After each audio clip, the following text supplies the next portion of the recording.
Hello, मी प्रियंका. तुमचं स्वागत आहे कोकणी ब्लॉगर या यूट्यूब चॅनलवर. तुम्हाला आजचा दिवस आनंदात जावो हीच बाप्पाचरणी प्रार्थना. तर आजच्या व्हिडिओची सुरुवात ही माझ्या गार्डनपासून झाली आहे.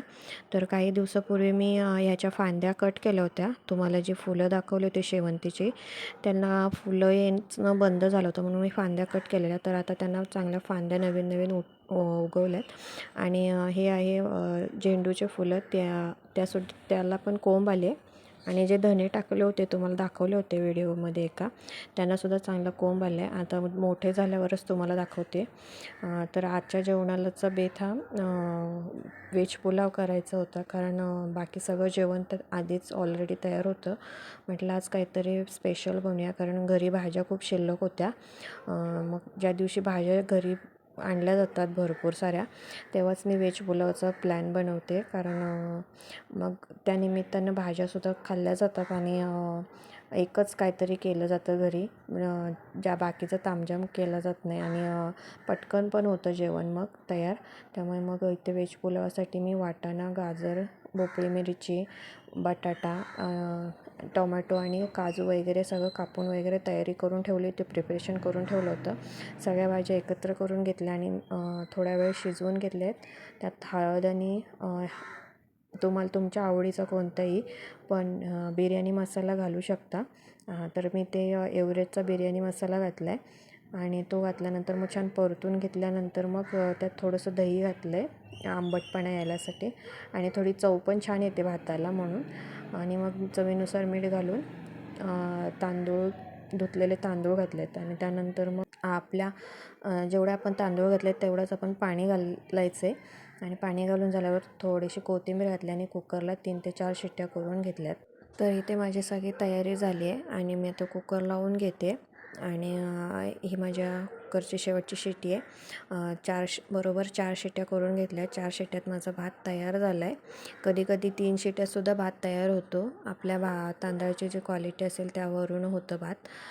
तर इथे माझं जेवणाची तयारी चालू होती आणि मसाला घरी बनवायचा होता, त्यासाठी खोबरं किसून ठेवलं होतं. तर ते फ्रीजवरच राहिलेलं चोकून. तर आई ते छकुली गुपचूप ते खोबरं खात होती. काढून घेतलं त्याच्यामुळे मग ती रडायलाच लागली. मग काय जेवण करताना मॅडमनं उचलून घेऊनच मग बाकीचं काम करावं लागलं.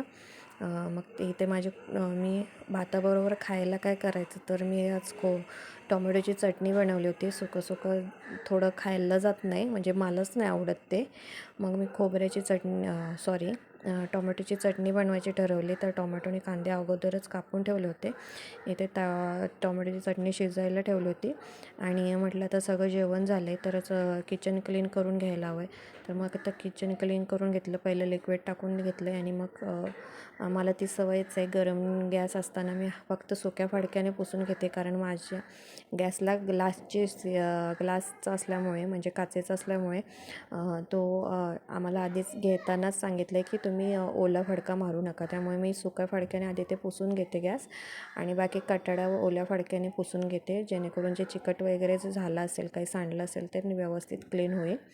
तर इथे मी सगळा किचन वाटा व्यवस्थित जेवण झाल्यावर पुसून घेते.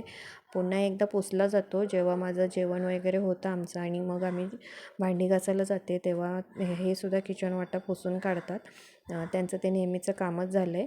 तर जेव्हा माझा भात तयार झाला होता आणि टोमॅटोची चटणीसुद्धा तयार झाली होती, मग आम्ही जेवायला बसलो. तर हा बघा किती भारी छान झाला आहे ना भात. तुम्हीसुद्धा एकदा ट्राय करून बघा.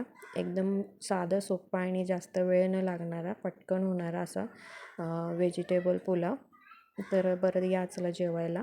त्यानंतर मग जेवण झाल्यानंतर म्हटलं 2 महिने मी क्लीनअपच केलं नव्हतं. तर मग आज मुलतानी माती लावली. मी क्लीनअपसाठी कधीच पार्लरला जात नाही. उगाच वायफळ खर्च करायला मला अजिबात आवडत नाही. मी घरीच 10 रुपयाच्या क्रीममध्येच करून टाकते. कधी मुलतानी माती, कधी बेसन, तर कधी मग फेस पॅक वगैरे वापरते. क्लीनअप वगैरे झाल्यानंतर वेणी घालून घेतली. भेटू उद्या, तोपर्यंत बाय बाय.